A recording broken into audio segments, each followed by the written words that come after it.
I am not teaching, I am publicly learning. But hi and welcome to Learning for the Life of UK test part 251. It must be arts and culture. And while doing morning stretching, and if you participate in the morning stretching, that's at your own risk. And we're already through with the chapter. We're going now to look if we understand all the chapter. But before we're doing these, we're going through the chapter again a little bit. We're not really ready to answer the questions. So, what did we have? Music is important in Britain. We have the proms, organized since 1927 by the BBC. The last night of the proms takes place in the Royal Albert Hall. And when there's Henry Purcell, he made church music, operas and other pieces. He was organist in Westminster Abbey, and he was and is influential. George Frederick Handel, he made water music for George I and music on the Royal Firework for George II and Messiah.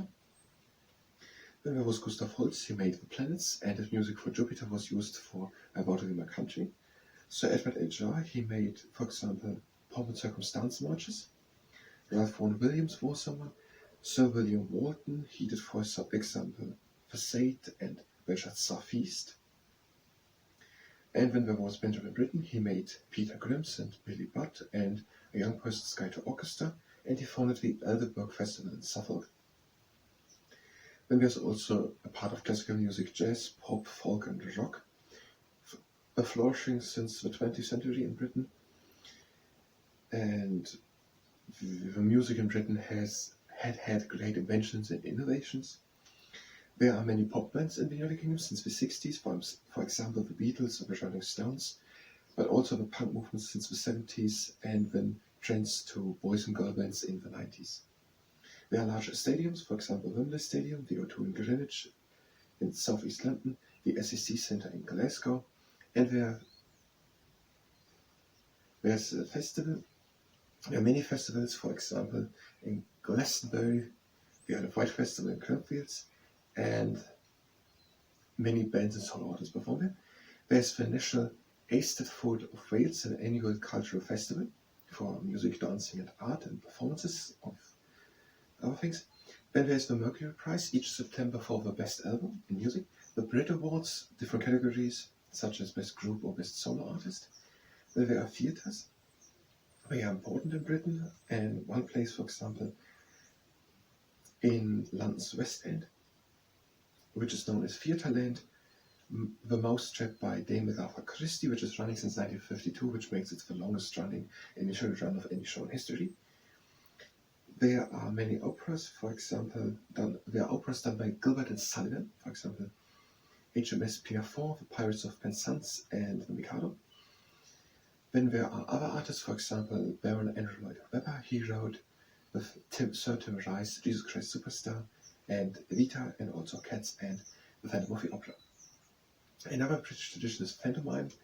People are, for example, two peoples are playing a cow or a pantomime, or a man is playing a woman, and these are running at Christmas time. Then there's the Edinburgh Festival in the summer, and it's known as a Fringe, the biggest of it. It's a series of different art and cultural festivals, the Fringe. And then there's the Lawrence Oliver Award after Sir Lawrence Oliver, or Lord Oliver, known for his Shakespeare roles. It is awarded to best acting people, male, man, woman, and best director. And art, lots of art got lost, but some was preserved over the time during the Protestant Reformation where something was lost. And then there were many artists and painters and sculptors which became famous also abroad, for example, who came from abroad, Hans Holbein and Sir Anthony van Dyck. But British artists became well known in the century onwards. Then there are some museums, for example the National Gallery, the Tate Britain, the Tate Modern in London, the National Museum in Cardiff, and the Scottish National Gallery in Edinburgh. Here is the Tate. The Tate Museum inside the power station at the bankside of the Thames. There's the Turner Prize since 1984 for paintings, I guess. Then we have notable British artists. Thomas Gainsborough, he made Country or Garden, in country or garden, people in country and garden portraits. Then we have David Allen, he made The Origin of Painting.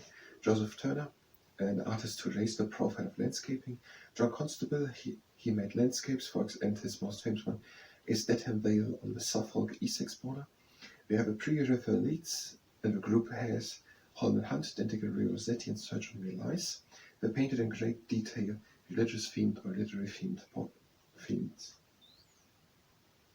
pictures. Sir John Lavery, he painted, for example, the royal family. Henry Moore, he made sculptures. John Petts, he made engravings in stained glass. Lucian Freud, he made portraits. David Hockney, he was important for the pop art in the 1960s. And architecture, there are a lot of buildings still standing from the past. For example, the White Tower of the Tower of London, or the Lincoln, Canterbury, Salisbury, or Durham Cathedral. There have been many great or grand both land houses, and they are designed, for example, the gardens by Gertrude Jekyll, or the houses by Robert Adams, I think. Robert Adams made insect decorations, for example at Dumfries House in Scotland, and his ideas influenced in Bath Roy Crescent. And Inigo Jones took inspirations from classical architecture to design the Queen's House. Sir Christopher Wren developed a British version of the ornate style, which is seen at the St. Paul's Cathedral. And in the 19th century, there was a revival of a Gothic style. The House of Parliament and the St. Pancras Station, or the town halls of Manchester and Sheffield are built like that. There is Sir Edwin Lutyens, who designed New Delhi to be at the seat of the government of India, and he was responsible for making the Cenotaph in Whitehall unveiled in 1920. And there are British architects who have firms, for example Sir Norman Foster, or Lord Richard Rogers, or Dame Zaha Hadid. And there was Lancelot Capability Brown. He designed landscapes with grasses, trees, and lakes, together with Gertrude Jekyll, who made the gardens.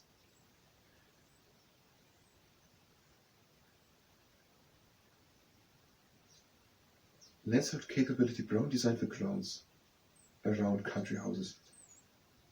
And Gertrude Jekyll, the gardens. And gardens are important in Britain. And there's, for example, the Chelsea Flower Show every year, where a design from Britain or around the world is showcased.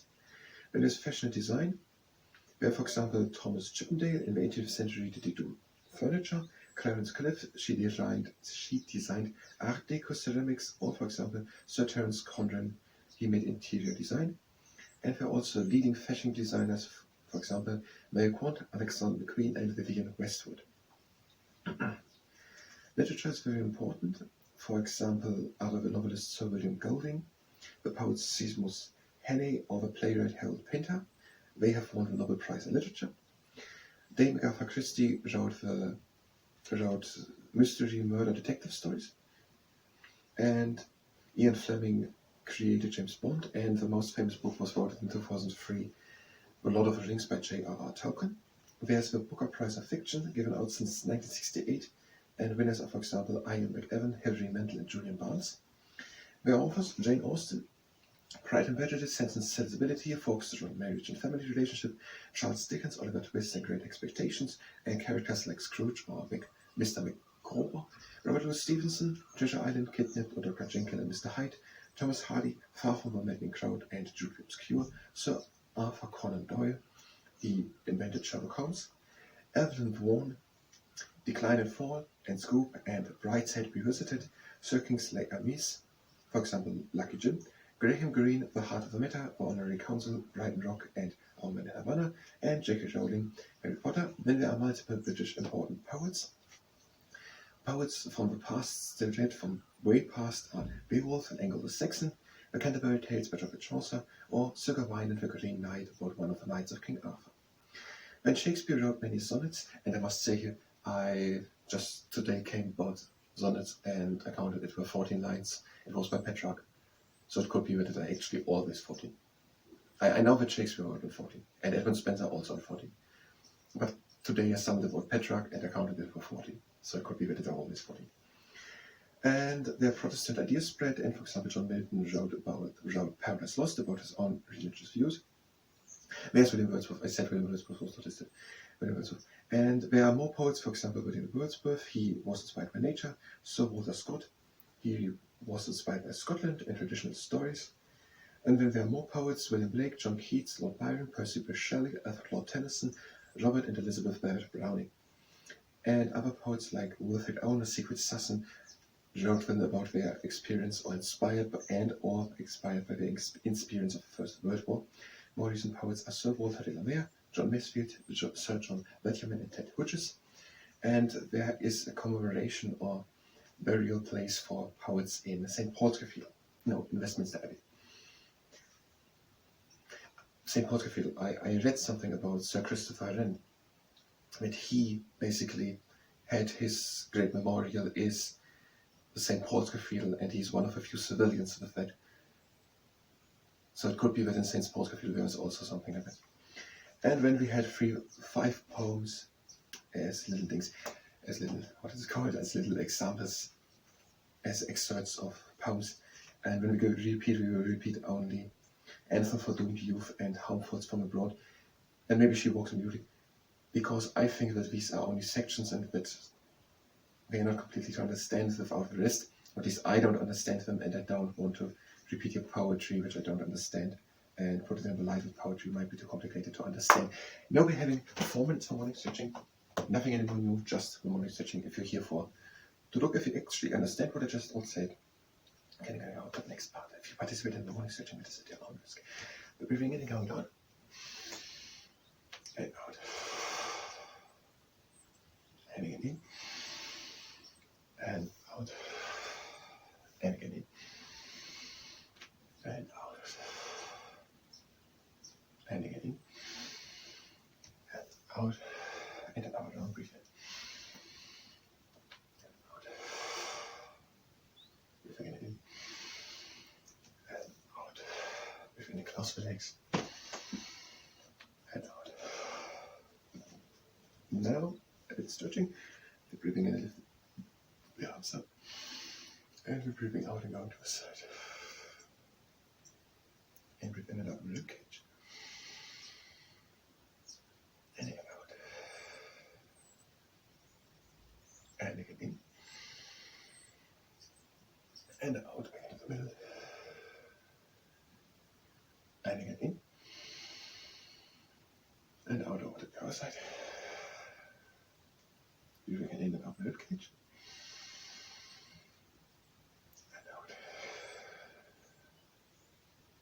And in. Up again to the middle and down. And next exercise, we're breathing in. And out, one hand slides down the leg and the shoulder stays down. Breathe again in. And out. Take one arm over. Breathe again in and out, rib cage. And again out. And again in. Out back into the middle. Breathing in. Out, one hand slides down the leg. The other shoulder stays down. And again in. And out, taking the arm over. Breathe again in and out, rib cage. And again out.